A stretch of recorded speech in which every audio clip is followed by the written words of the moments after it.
for Valentine. I finally bought a Grand Archive deck. Like there are 3 main elements, so I thought I could escape my fate as a yellow player. Someone who got stuck with the yellow decks. There is just yellow. Lol.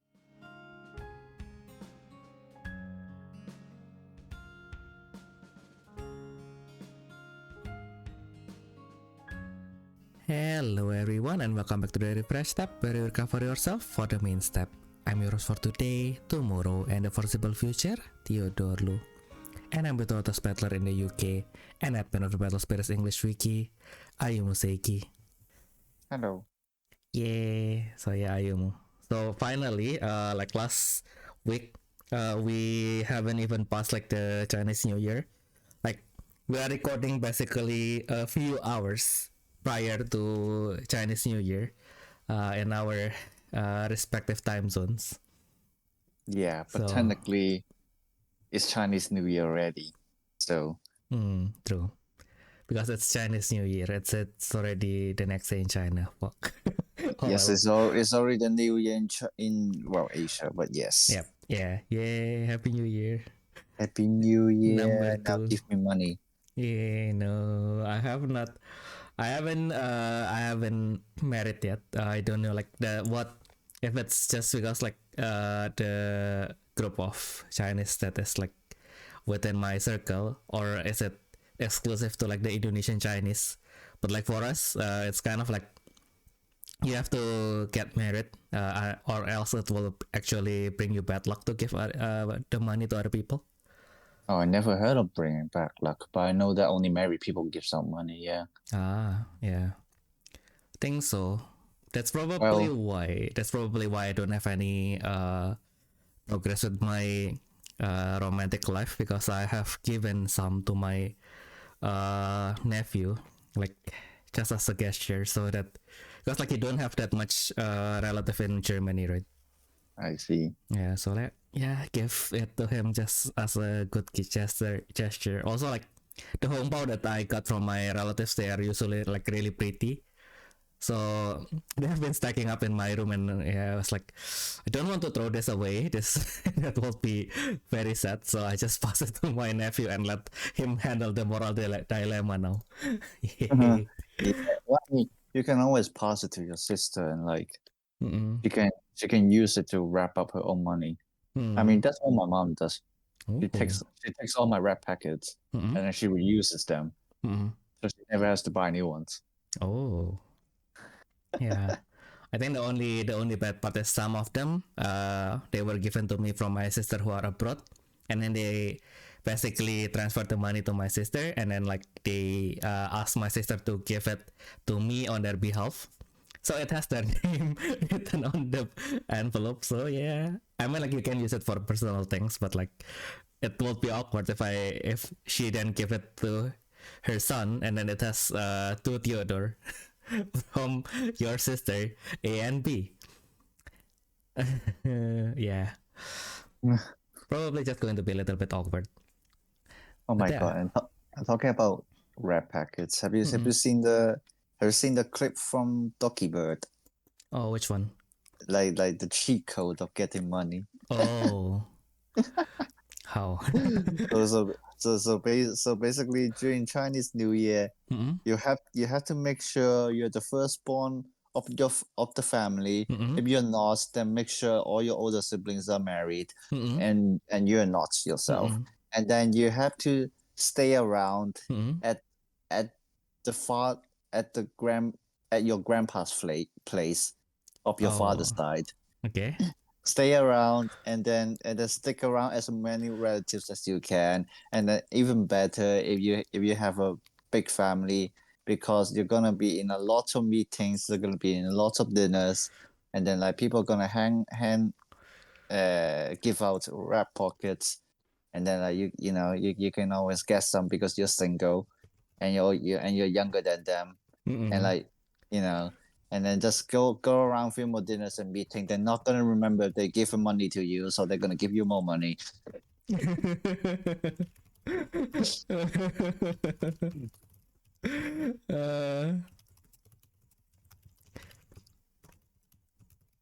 Well, yep. That's why I can't do that. Although how to say, I fulfilled like the first criteria. I am the oldest son who have not married yet. That works. Yeah. My goodness. Yeah, I think Well, my certainly works for me right now.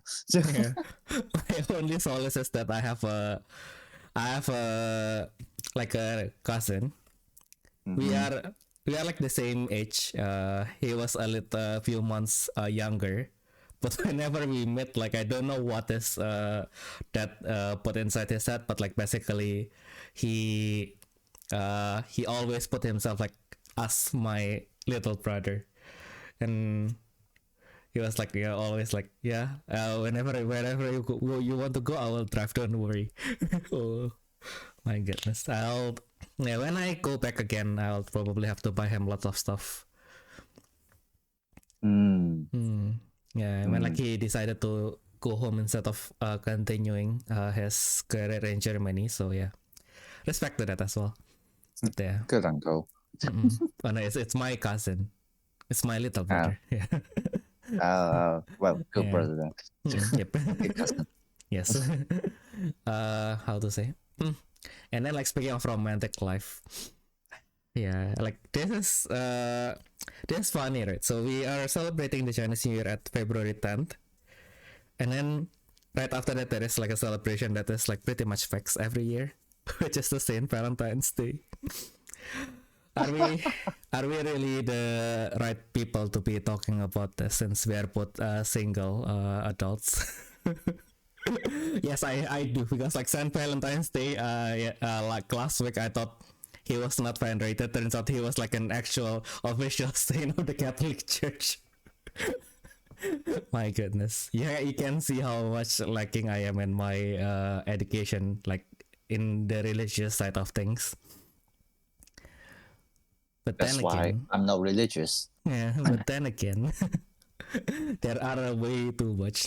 But I remember like some one time out of curiosity, I read like the book of short stories that has the stories of the saints.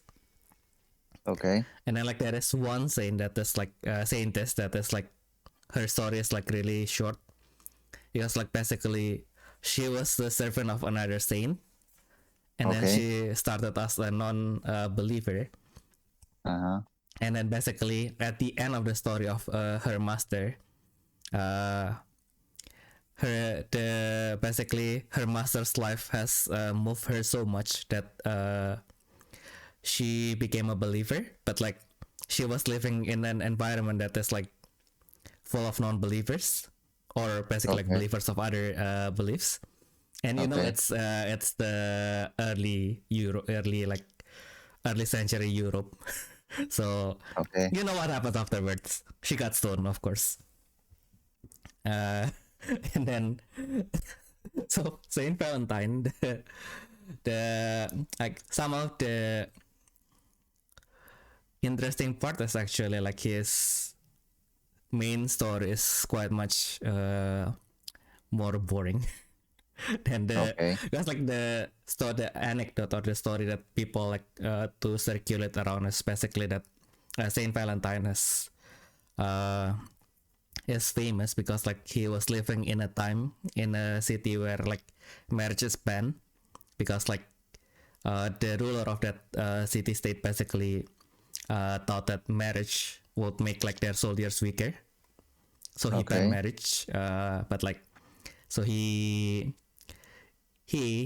in secret married these people with the power vested in him. So that is part of the thing. But like the main thing is, as usual, he died of martyrdom. He died of because he was spreading the word of Jesus. Yeah, and then like his name Valentine, although now thanks to this information that has been circulating and how we have been over commercializing Valentine's Day, the Saint Valentine's Day feast,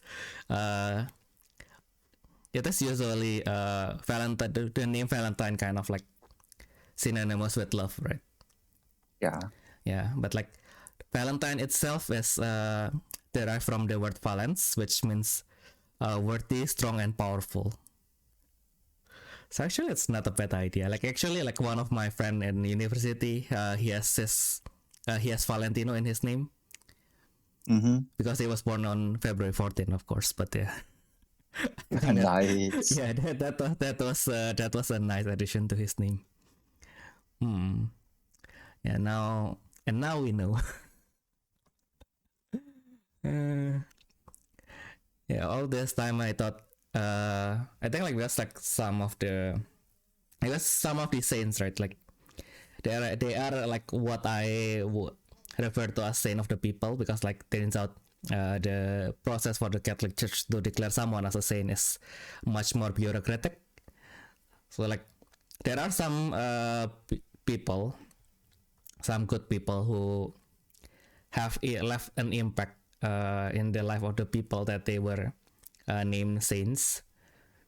But after that, you have to have the Catholic Church to investigate the life of the person, the accounts and everything, and then they can decide whether they are saints or not. Yeah. And yeah, of course, the sad part is all this investigation requires manpower and therefore requires money. So yeah, it's not that easy to become a saint apparently.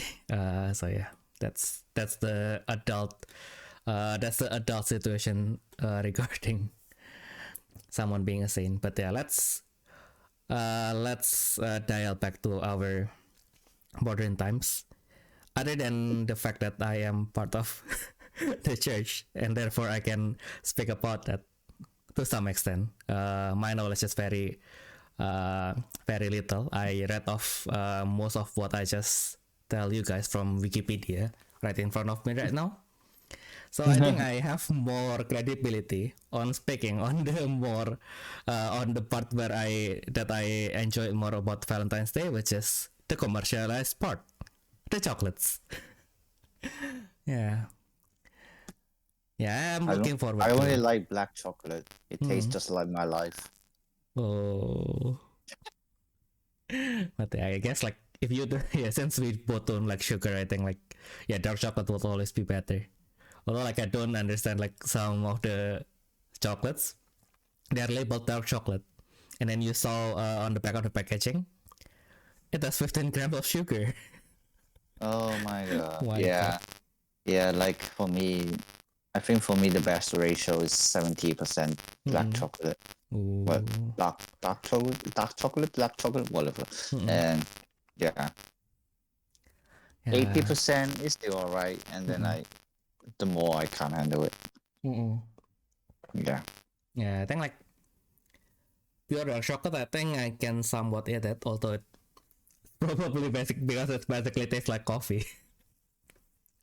But like yeah, like if the dark chocolate is too sweet, then it kind of like might as well add some milk in it. Like I don't know why. I think like if it's just dark chocolate and sugar, it feels like very invasive because it's like really bitter, and then it starts with it being really bitter, and then it suddenly you have like this invasive sweetness from the sugar. But like if there is some milk, there is like something in between. So as long as it's not like 30 grams of sugar inside that one bar, I can somewhat handle it. Yeah, that's fair. Oh, but 99.9% of the time it's going to be 50% sugar, so... Yeah, exactly. Unless you make your own. Yeah, that is why. We just make our own chocolate. Own hot chocolate. It's going to be expensive as heck though, yeah. Yeah. I think like there is a time in my life where I was so desperate for a different flavor. And then it was Sunday, so all the retails in Germany are closed. So since I was so desperate on getting flavors that was like a little bit different than what I have in my house. So I made hot cocoa and I with coffee. Okay. So basically, I just put the hot chocolate in, and then I melted the cocoa powder with coffee.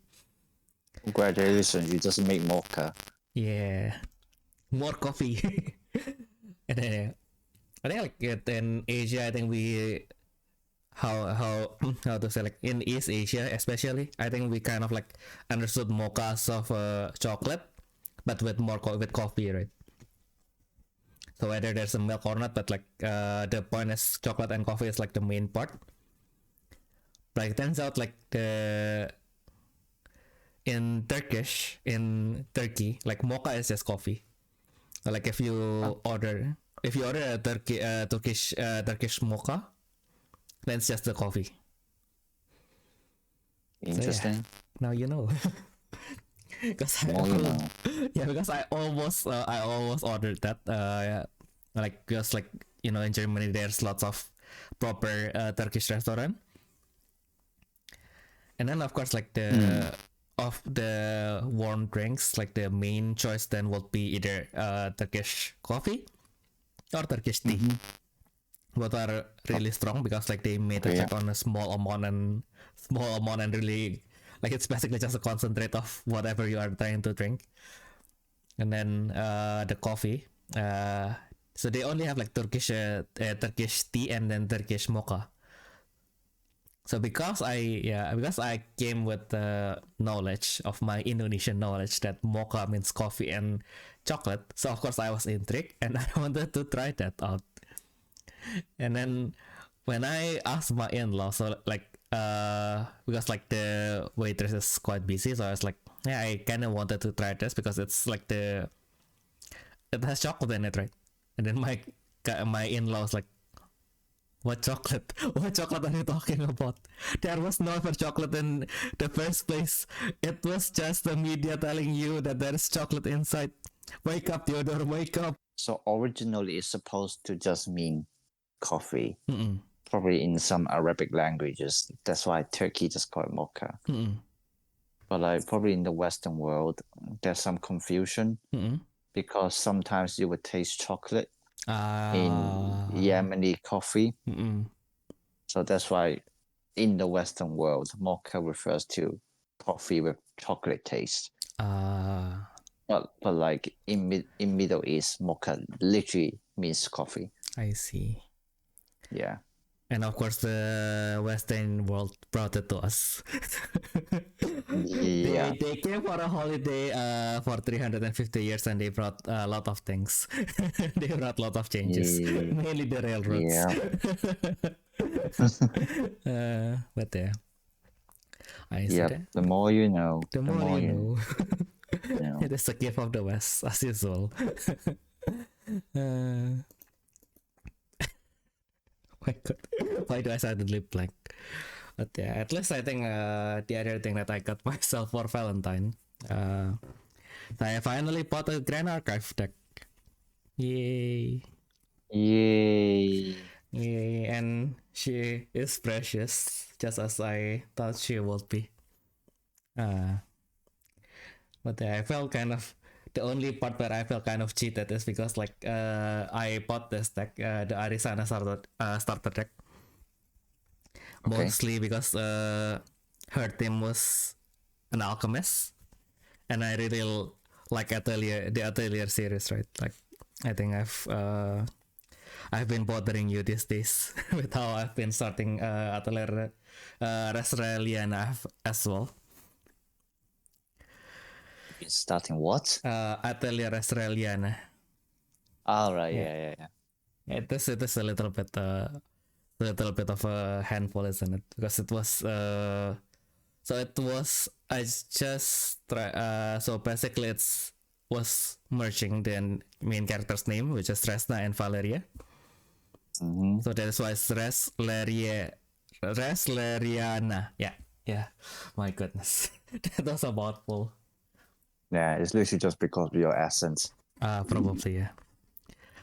And then so basically and then the set itself, like because like how Grand Archive work, as I understood, it's like they have this one main set which contains a booster pack and a few starter decks, and then they basically share the same expansion name.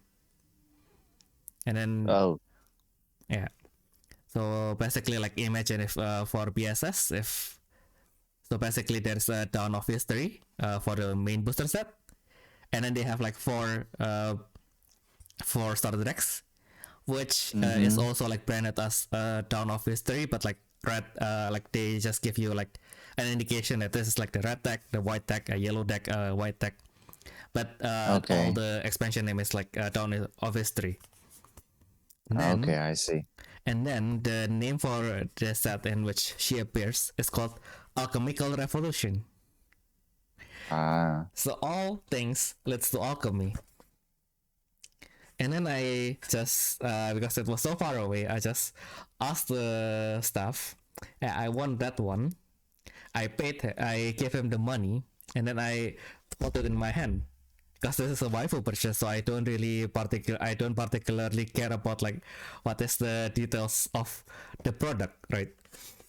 And then the owner called me over because he was like teaching someone Flesh and Blood.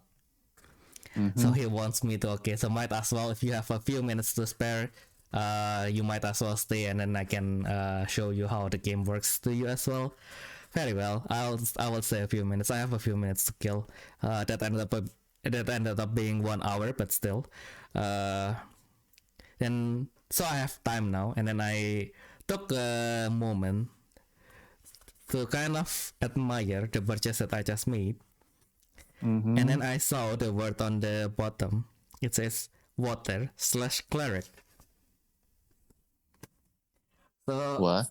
Water/cleric.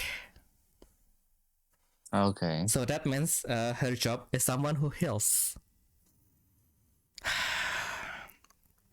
There's only 3 elements so far that I know in if you include the colorless ones.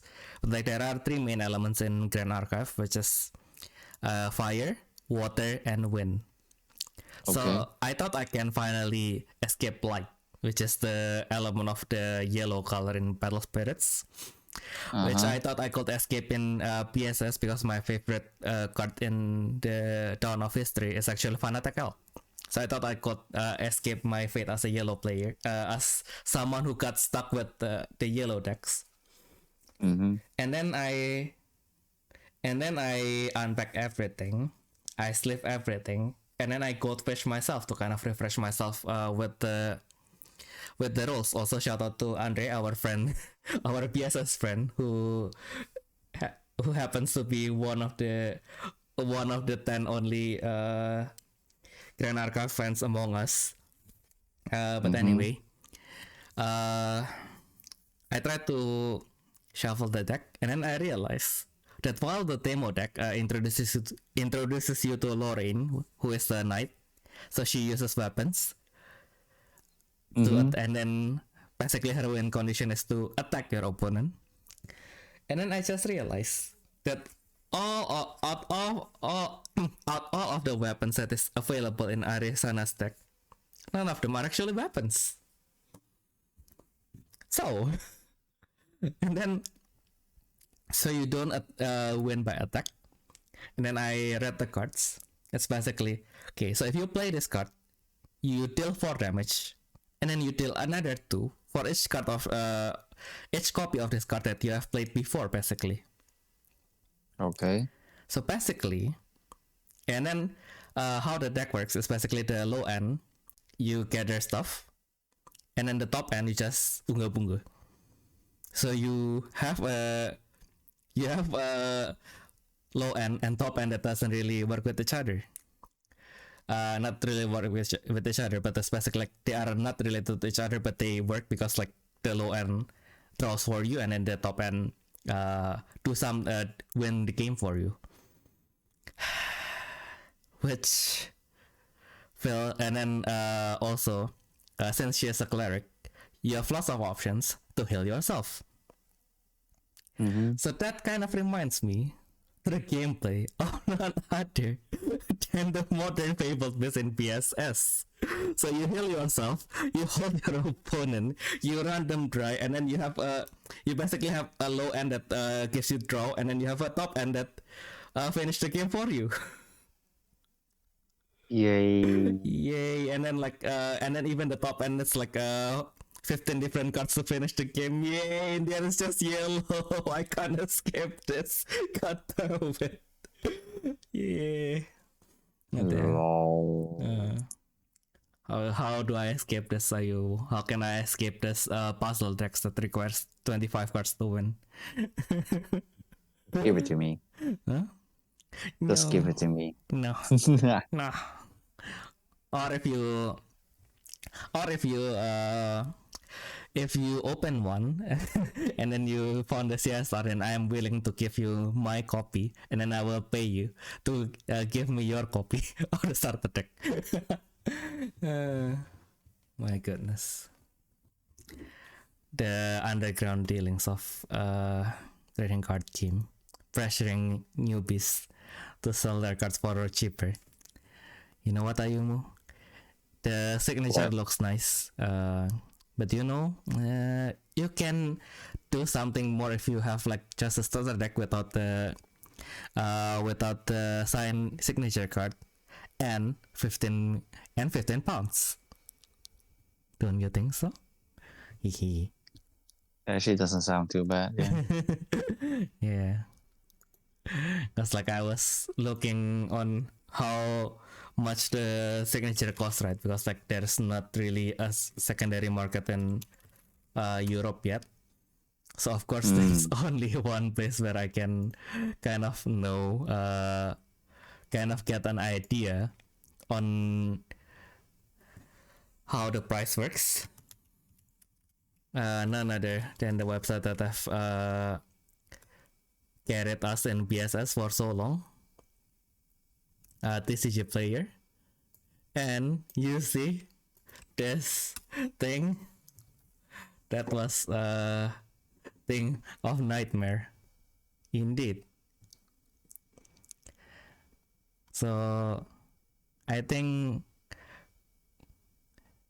I am thankful regardless that I am not that defiant to this thing yet, but I do want her in foiled version of her regardless. I wonder if I can get it without the signature and therefore with less cost. I just want a shiny Arizona, please. Give me something. But anyway, we have moved so far from Valentine's Day. So speaking of the commercialization, right? Since we are weeboos and we know we Indian, we see like how in Japan they managed to squeeze the Valentine's Day even further. Because like basically in Valentine's, the tradition in Japan is basically the girls give chocolate to the guys.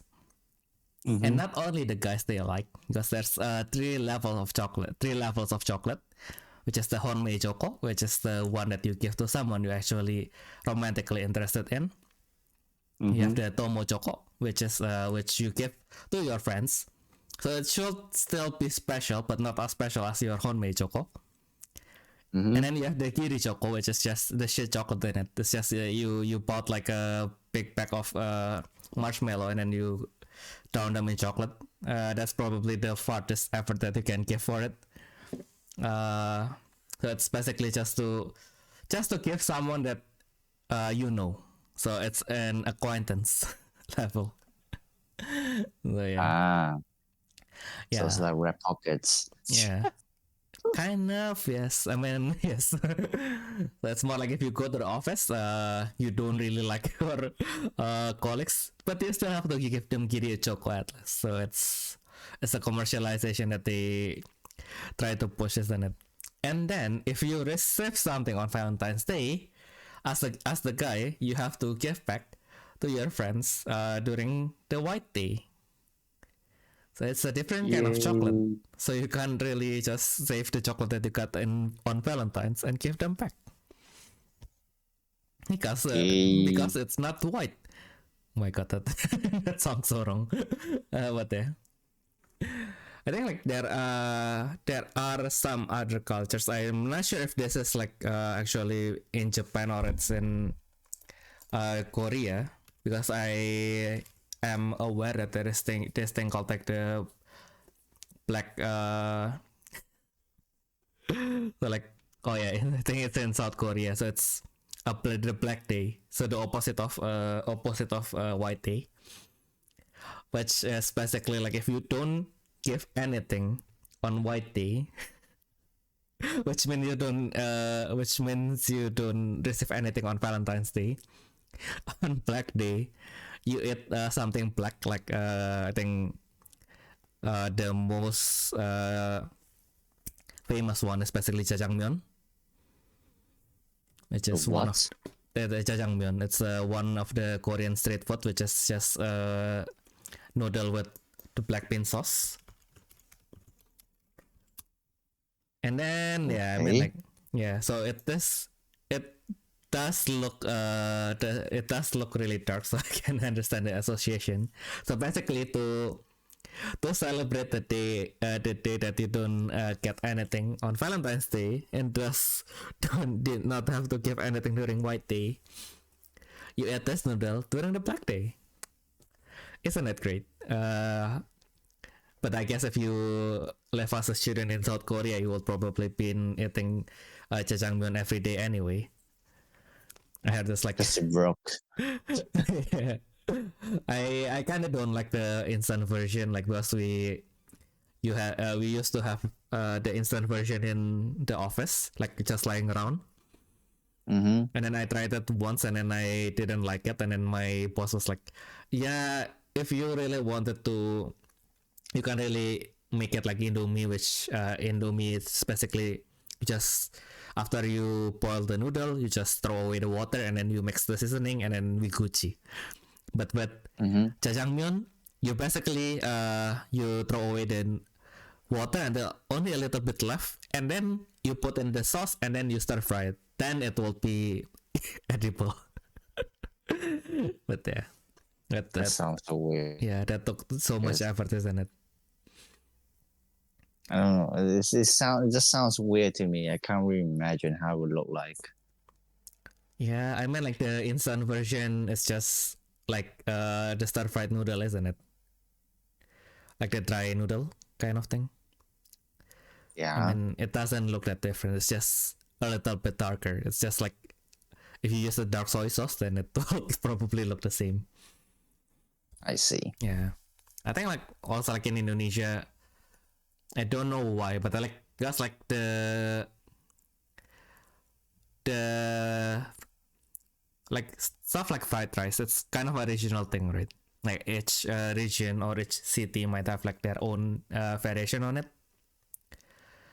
And then for some reason, my city, my hometown, the style of fried rice uses like some kind of tomato sauce, which famously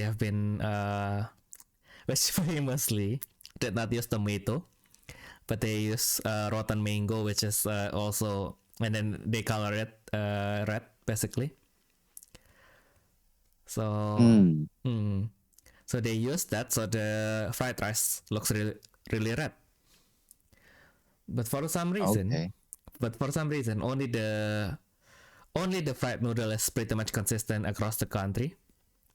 They all use the Indonesian sweet soy sauce, which is really thick because it's probably 90% sugar in it. That's why it's sweet. But it's like really good as well. It's like, oof. Yeah, I think you have tried it, right? The kecap manis. Yeah, you told me to eat it with bread. Yeah, that one is good shit. Although, it was alright. Yeah, as long as it's not too much. It's not like I do. It's not like I eat it every day, but like some days I just have craving for it. But like consistently at least across Java, like everyone, when they make the fried noodles, they just use the sweet soy sauce, and then like everything is dark. So it's like don't that's why sometimes want the texture of the noodle, but like I don't want them to be sweet. So it's like the battle within. I want the texture, but I don't want the flavor. And then I discovered as I grew older, I can just politely ask, "Sir, can you not use put that thing in your noodle. And they were like, okay, oh, I see. Turns out you can ask such a level of customization. I just knew. Yeah. Now you know. Yeah. I think like the scary part is like the Indonesian kind of like the food court. Like they always have like only 4 menu, which is like just fried noodle, fried rice, and then fried kway teow, and then sometimes they have fried bihun as well. But like there are, if you know like the secret menu, then there are more that you can do actually. Like there is this thing that we just call like the crazy rice or nasi gila, which is basically just they took all the all the toppings for the fried rice, so the egg, the sausage, the vegetables and everything, and then they just stir fry the whole thing without the rice, and then they put it on top of the rice. Okay. Yeah, which is surprisingly nice. If you wanted to eat something that is if you want to trick yourself to think that you are eating something that is less oily, but it's probably the same minute. But yeah, well, that's your daily Chinese cuisine right there. Exactly. It's a bowl of white rice, and then you get all the other dishes in separate plates. Exactly. Sounds about the same. Yeah, and then you can get it's basically like with chop suey. What the fuck? How do you? What is a chop suey actually? Because in the Indonesian dialect we translate to chap chai, which means that 13 vegetables kind of thing. I think it was what this was supposed to mean.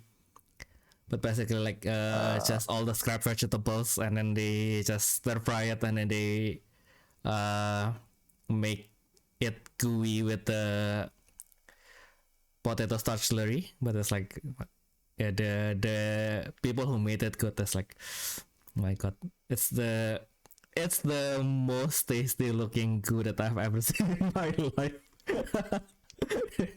Don't know how to describe it good, but yeah, that's how I see it. Yeah, so chop suey actually the Chinese term, which means mixed bits. So for Chinese people, or I suppose most of the Asians, well, we never waste food. Yeah, there's a reason why COVID happened. Yeah. But so chop suey originally means mixed bits from animal organs. So the heart, the liver, the intestine, everything like that. Yeah. And then the style went into America, and then the American didn't like eating internal organs.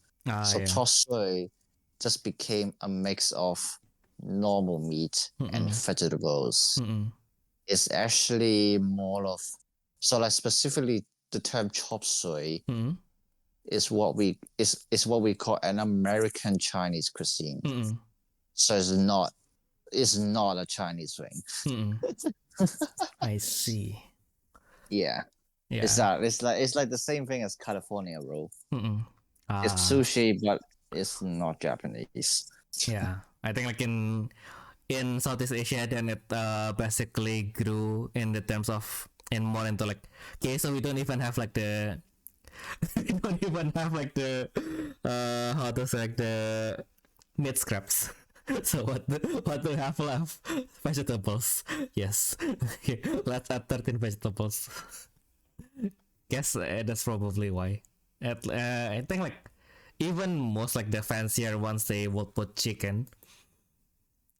But yeah, not really internal organs in my place. But I would really like the, maybe not liver. I don't understand liver, but like the rest I kind of want to try with that.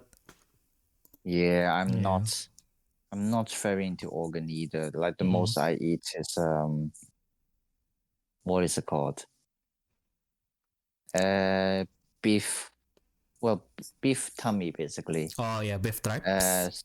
Yeah, so like So like it's usually the stomach or the intestine. Yeah. Like the rest, I wouldn't. What's the word? Like voluntarily eat it. Mm-mm. Yes. Yeah. Yeah, I think aside from liver, I basically will eat it as long as the texture is pretty much matches how it looks. Just like intestines, they look chewy, right? Oh yeah, they Yeah. are very chewy. Mm-mm. Yeah, I love them. Yeah, I think like from chicken, I like the gizzard, the skin, of course, and then intestine, depending on how they cook it, because like sometimes they make it into curry and then it becomes too much because like the way the intestine works, they just trap too much curry and then you eat like 3 pieces and then like, oh, fuck, I'm tired already. Yeah, and then the chicken heart, depending on the mood, but like I think like one or two I can still handle it, but like liver zero, zero liver. Yeah, the heart have some very heavy taste, Mm-mm. if I remember correctly. Yeah. Yeah, I think like the time where I actually like ate like bunch of chicken hearts is basically my mom gaslighted me because I was like eating too much quail eggs, which is both expensive and unhealthy. And so, in order to kind of like curb my obsession with quail eggs, my mom just made a whole bowl of like chicken heart with sweet soy sauce, like the braised with sweet soy sauce and everything. And then she just said, "Yep, there's your bowl of quail eggs. Enjoy, son." Oh my god, mom, why did you do that? I love you, but still, why? Yeah, no, right? Yeah. Yeah, when I eat like the beef stews and everything, it usually goes with just like noodles in clear soup. Yeah. Yeah, by clear, I think actually, what do they use? I think it's like how do you say in English for God's sake? Uh, Broth. let me see. Yeah, some kind of broth. But I can't remember how to call it in English. Oh, for fuck's sake, give me the Wikipedia, please. Yeah. Cause Oh like, no, oh you literally call it the chicken powder. Okay, there we okay, go. very well. Yeah, so like it's just a clear broth with chicken powder or some kind of MSG, whatever. I don't know what they use now. My goodness. Yes, yeah. So you just eat it with that taste, which is like the best way of eating it, I would say. Yeah. I mean, I try them in curry or like some kinds of other Chinese sauce that you can only eat in oh, for God's sake, these terms are so hard. Well, your typical Chinese restaurants. There we Yep. go.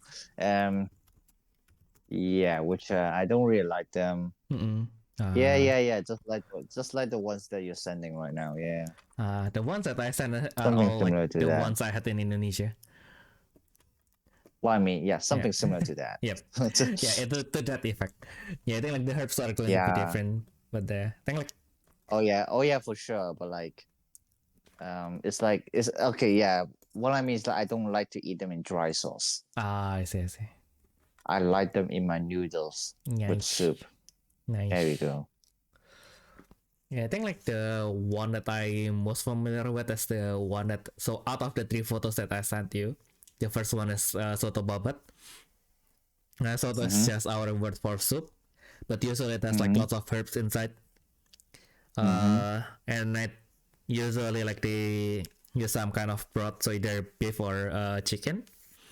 Mm-hmm. And then basically the tribe will then be the topping for it. So And then what would be this the topping? the tribes, the cow stomach. Okay, The tribe, okay. yeah. And then the second one, I think it's with some kind of sauce. I think like the why I still kind of like it is because they don't chew it for that long, so it still has the chewiness of the tripe. So that is also pretty nice. And then like yeah, it's Indonesia, it's Javanese, so it's still pretty spicy. Mm-hmm. And then the last one is Well, they I just can literally see the chili on it. So yeah, of course. And then yeah, the last one is just they just season it, they just marinate it and then they fry it with naked without anything. That's actually pretty bomb as well. that sounds like the best. Yeah, Even better if you add chili to it. yeah. Mm-hmm. And then like for some reason, like because like the one that they sell in the supermarket, like in the big supermarket, they are like really white, right? Like they are really clean. And then the one that they sell in the Indonesian market, they are like pitch black. I don't know what they clean it with, but that is like basically like if you buy it in like the cheaper restaurant in Indonesia, you wouldn't get like the pure white stuff. You are getting the pitch black stuff, and then but damn, it's good. That's always like the main difference when I eat at home and then like when I eat outside. Like my mom's cooking, it was like the color basically matches whatever marinade she put it in, because like the original color is it's basically like white, but like if you eat it somewhere else, then uh it will look like it is burned, but it is not. Okay. Like yeah, I sent you the, I think I just sent you like the one that is like it's more obvious that it was not clean from the beginning, but yeah, the time it's good. Yeah. I can't use my phone. Fuck this called. Oh. Oh my god. Super black, isn't it? Doesn't look like food, but it tastes Jeez. good. Oh geez. Usually I will ask like if you can like attach an image with whatever we say. This time maybe not. Yes, that's probably the only one.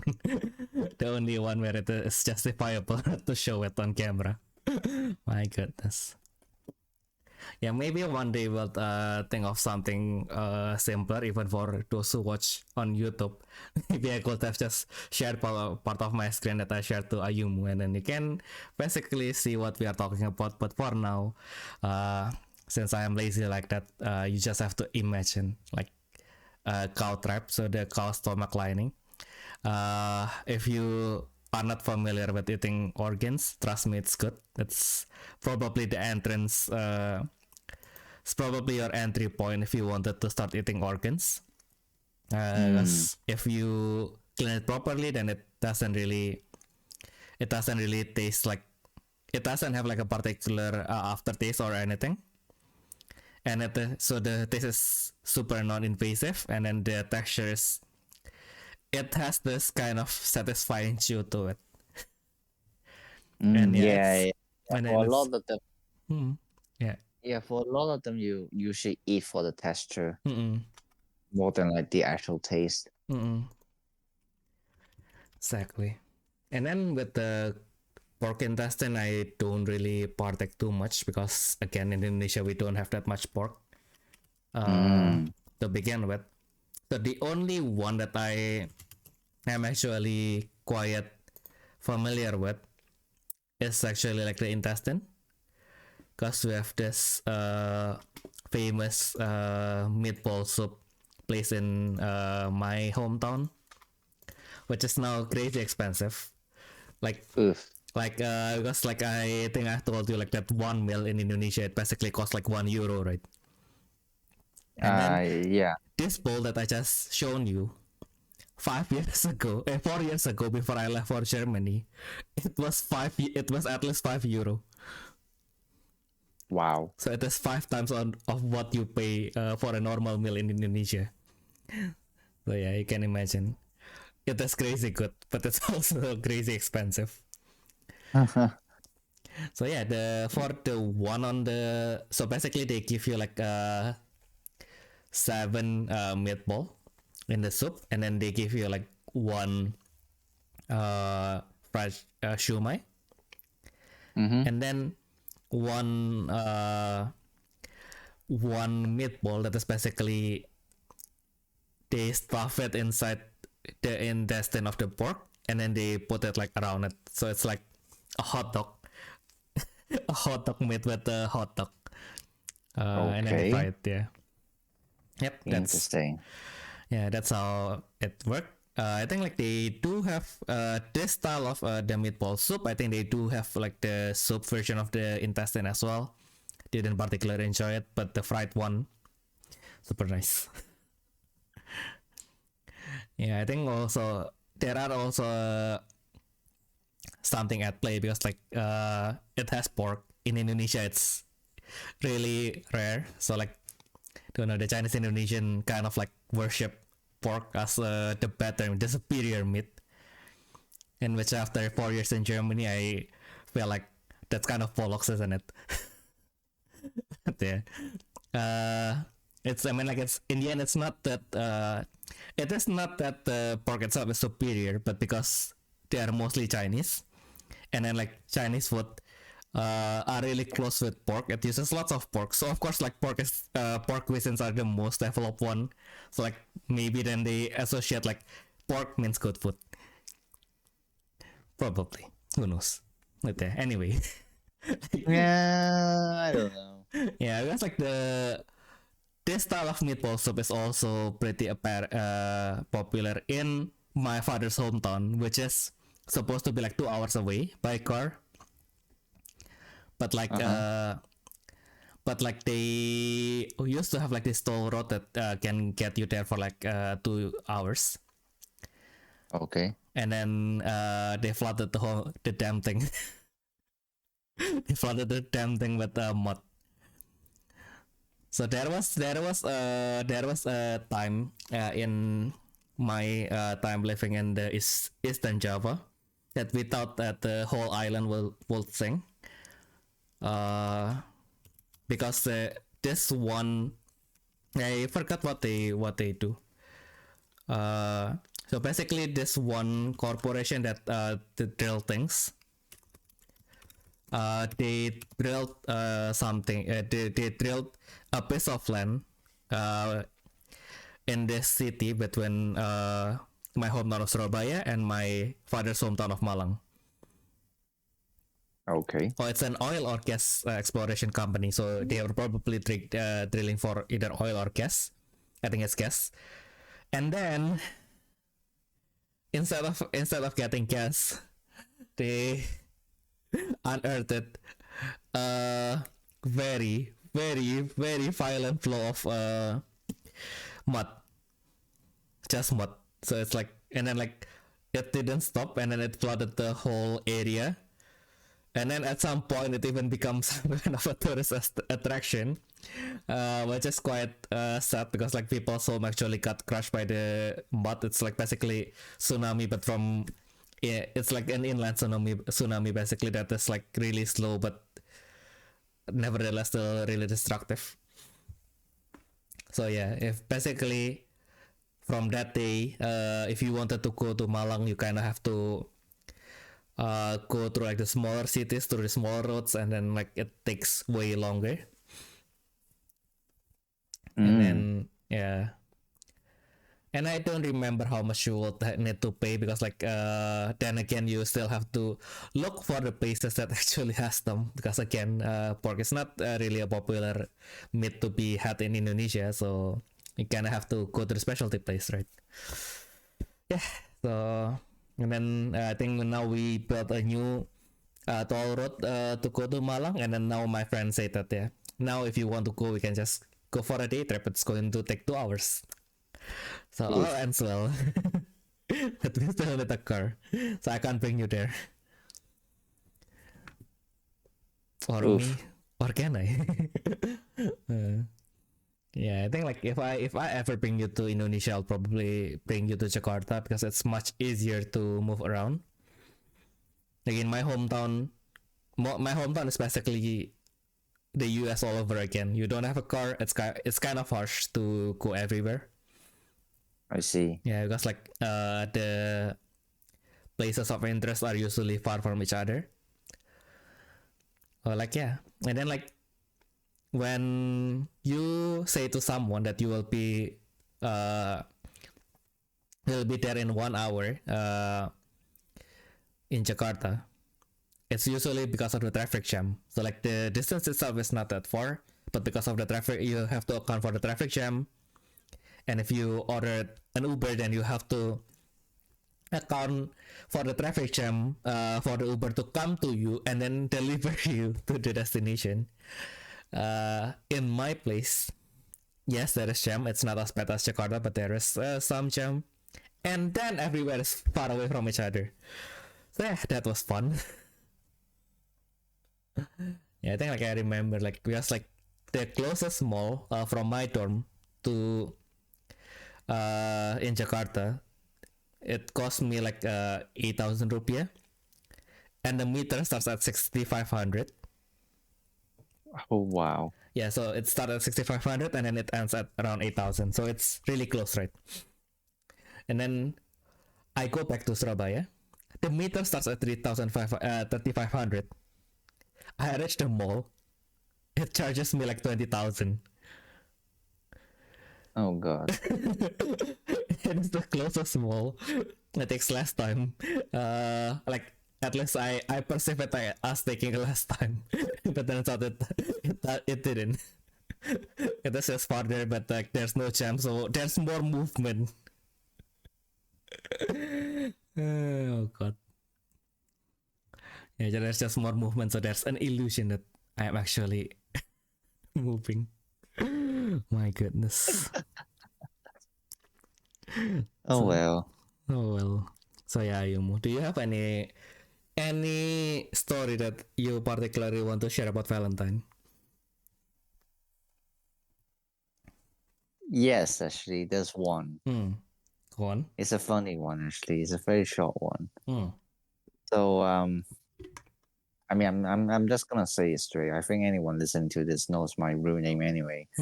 So yeah, my real name is Andes, and there's a brand of chocolate. I don't know how many of them exist in the world, but there's a brand of chocolate called the Andes. All right. And then so during Valentine's they released a special one, which is like pink. And then my friend found it really interesting. So he sent a photo to me, and I found it interesting. So I sent a photo to my parents, and then my mom was like, "Oh, did someone give you chocolate?" And then she was, and then her next message was like, "Wait a second, you're in an all-boys school right now." No. And then, yeah. and then her next message is, "It's fine, don't worry, I accept it." I was like, "No, mom, it's just a photo." No. Your mom thought anyway she's going to get children, whether you create it or not, but turns out you don't. She thought she's gonna get another son, but no. No. I mean, I'm pretty sure she's actually she's actually pretty into it, considering she does read those kinds of manga. So, at least she's open to it. Yeah. Yeah. Yeah, I think like if you wanted to get it in Germany, you have to import it. The Andes, I mean. I mean, she reads it online anyway, but yeah. Yeah, there are. I found some result, but like it is like 10, 11 euro with 27 euro delivery. Oh my god. What the fuck is this? There's a limited edition though. This 20 euro. Limited edition? Yeah. Is that an American brand? Which one? Oh, I found the pink one. Is it this one? Oh, is it an American brand? I actually never know. So. I mean, like the eBay listing for it was in US dollar. So well, it's eBay. It's eBay. Exactly. It's eBay. Of course, it's gonna be in US dollars. I guess, yeah. And I mean, like they show it in your currency, and then they show it like the currency of the seller, right? So I think the seller's currency is like US dollars. So probably, probably. I don't know, but yeah. I is mean, it like this one? Maybe I can't maybe remember. It's been a while since I last saw them. Yeah, it is true. They don't exist in Europe, so I never saw them after I moved. Oh, yeah. If only someone made the chocolate out of my name, I would have really liked that too. It's then all right. It's alright, isn't it? Let's see. Oh, they actually have a Wikipedia page. Yes, it Ooh. is from the US. Yes. The US. Of course, they will make a sweets out of name it after something in Europe, isn't it? Just like Hershey's. Oh yeah, speaking of US chocolate, I just realized that's like when we reach Los Angeles, I insisted that I want to go to Walmart, right? Like one of the reasons is because my nephew was asking for the Mr. Beast chocolate, the festivals, and I finally got into Walmart and it's like super big, and then I kind of found it. I kind of don't because I found like around 4 sections in that aisle that has the festivals chocolate and they are all empty. Bruh. Oh yeah. What the heck? So yeah, I spent $30 to go to Walmart and I didn't get anything. and then you know the worst part of that? What? I guess other than the festivals, like I guess like as long as it's an acceptable like uniquely American chocolate, I can still buy it as a gift for my nephew, right? So turns out that around 15 minutes by car from our Airbnb, there's a Target, so I could have gone there. But then again, it's a nice drive. Like because Walmart is basically like out of town, so it's like yeah, it was nice looking at the palm trees. But yeah, that was my story. Also, I think I already told you, right? Like one of the reason we went there that day was because Amamiya wanted to check out the Chinatown. And then because it was the Chinatown, right? Like especially so we are Chinese. Amamiya is literally Chinese. He used to literally be a Chinese citizen, and then and we are so used to like the quote unquote Chinatown in our places being active from pretty early. And then we went there, and then like the earliest anything opens is as at like 11, and then like all the restaurant like opens from like 12. So we were like, great. So we come here to eat, and there's nothing we can eat here. The irony. Then we just went straight to Walmart, and then we bought the chicken. So everything everything ends well, thankfully. God damn it. Oh yeah, the chicken was good. Yeah, the chicken was extremely good. And yeah, I think like Amami was particularly excited because like one of the restaurant, which looks like a tourist trap because like they wrote in big letters that I think like they film Rush Hour there. So the movie Rush Hour. Rush Hour 2, I think, yeah. Basically the movie is starring Jackie Chan. But like the part where he got excited is because the style of the dish that is served in that restaurant is basically the region where he came from. So it's like, yeah, I wanted to introduce the dish of my people, and then no, no, it was not open. My goodness, not even the tourist trap is open. Imagine that. My goodness.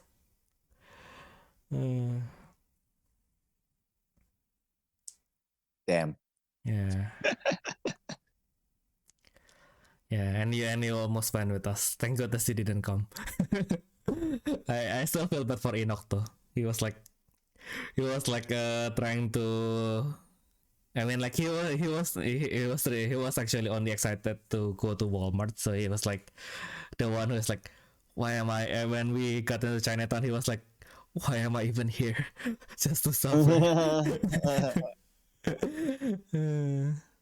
Yeah, I kind of felt bad for him. In the end, we just stayed in the Chinatown for like 5 minutes. We just walk around, take some photos, and then we just, yep, let's go to Walmart. Yeah, I mean, like even in around the Walmart, there's actually like one area where they have like lots of restaurant as well. So we were actually thinking on grabbing something there. Like, yeah, we might, the guys might want to grab something later, so let's go back. I mean, like I already have the chicken, so I don't have to get another lunch. But now I kind of regretted not going with the other guys to McDonald's now. I forgot that they have the superior breakfast menu that is served all day. Although we don't know the quality, but the menu is definitely superior than what we have here in Germany.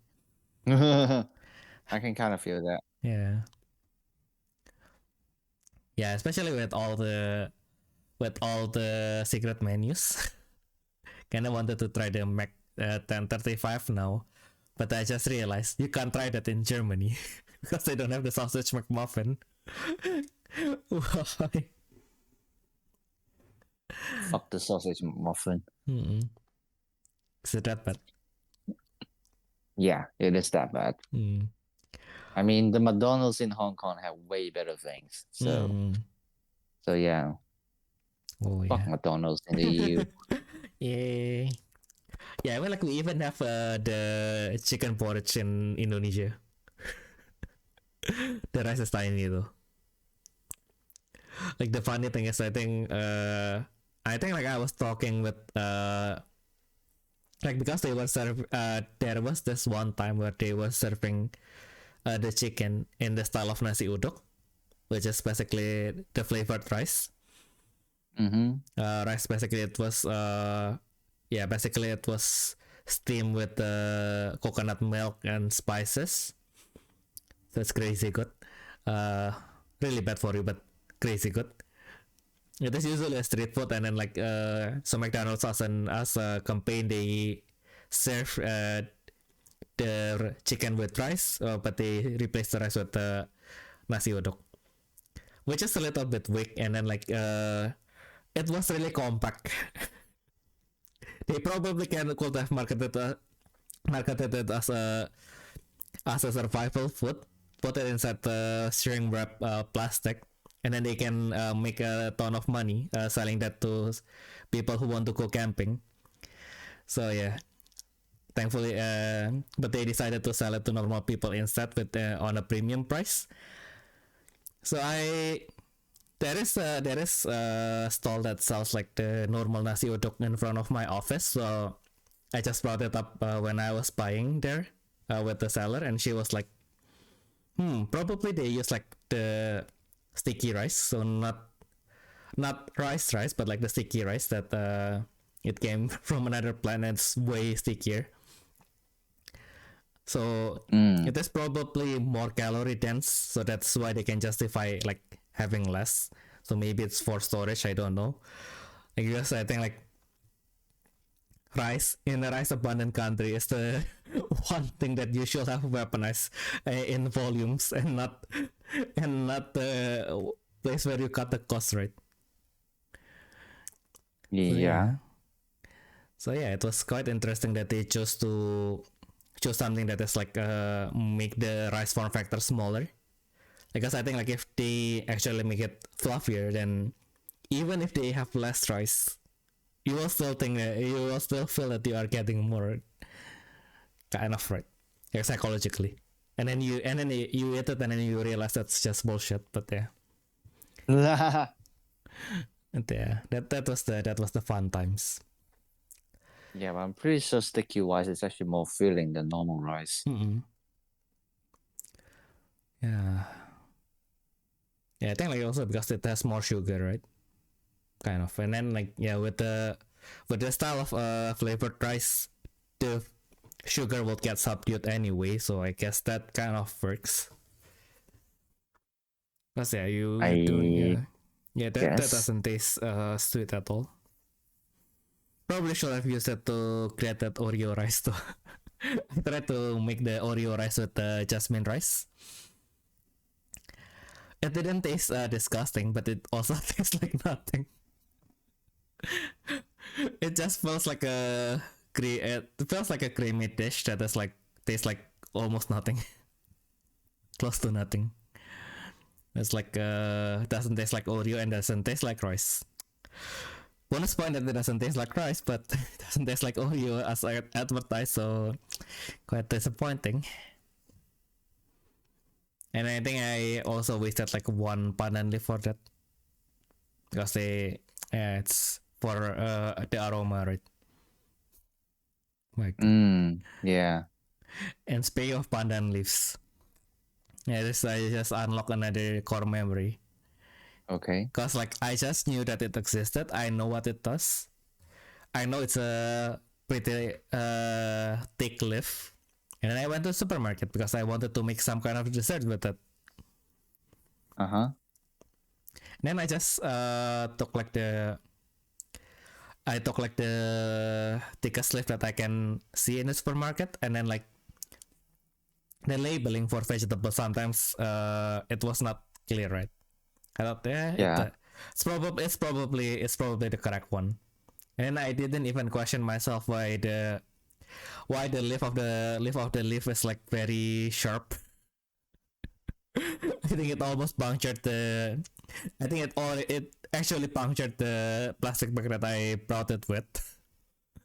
And then I came home and then I asked like the domestic worker of my office, and then like, so, ma'am, do you think this is the pandan leaf that I needed? Sir, I don't think that's pandan leaf. So, oh, I see. So I'm stuck with some kind of leaf that is not pandan leaf, and it's not doing the job. So I think like I try to, because like pandan leaf also it has like lots of natural dye in it, right? So like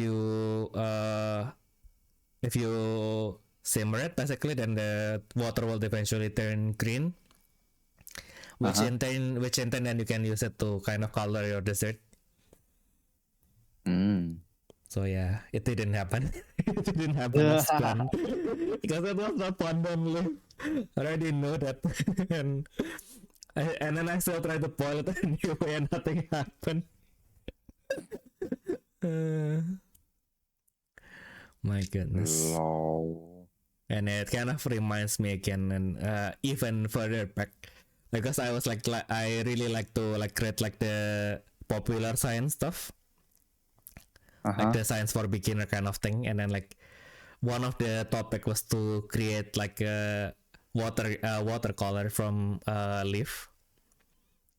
So basically you just take some leaves and then you boil it and then you crush it and then you get the pigment out of the leaf supposedly. Okay. Tried that and then I just end up with a slightly green water that doesn't stick to the paper, so it's like Oof. Yeah, it happens. It happens, but it's probably why I kind of now that I think about it, if I ever change my mind and I wanted get Indian, maybe during that 9 months where my wife would be struggling to carry the child, I probably should struggle and learn all the DIY stuff that I can do. So in case my child will then be interested in something random, I will be able to actually help them. Not that, well, I mean like my parents are busy with at that time my family is not as established, so they are busy with other things. So it's totally, and it's probably not that they expect that their son will be wanting to make paint watercolor out of leaves, out of just some random leaves in it. in which the tutorial was probably made in the US, where the pigment from the lips is easier to be extracted. So yeah, I don't think you can account for that, but like still maybe learning from my childhood, not my parents' mistake, but from my childhood. I probably should prepare as much as I can. But yeah. So yeah, I guess that was our story of how we started everything with wanting to talk about Valentines. And then we dug deeper and deeper and deeper and deeper and deeper into our past. My past, actually. But yeah.